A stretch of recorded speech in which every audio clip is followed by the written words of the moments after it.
બાંગ્લાદેશમાં જ્યાં વાત અનામતની હતી તો સવાલ થાય છે કે હિન્દુઓ પર કેમ નહીં આવી. કેટલા સમયથી ચાલી રહેલા બાંગ્લાદેશી આક્રમણો હવે દુનિયાભરમાં ગુંજી રહ્યા છે.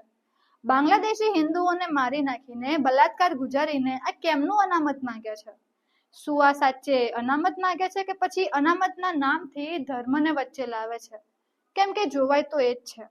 આ જોતા હવે પાટણ જિલ્લાના સાંતલપુર ખાતે વેપારીઓ દ્વારા વિરોધ પ્રદર્શન કરાશે.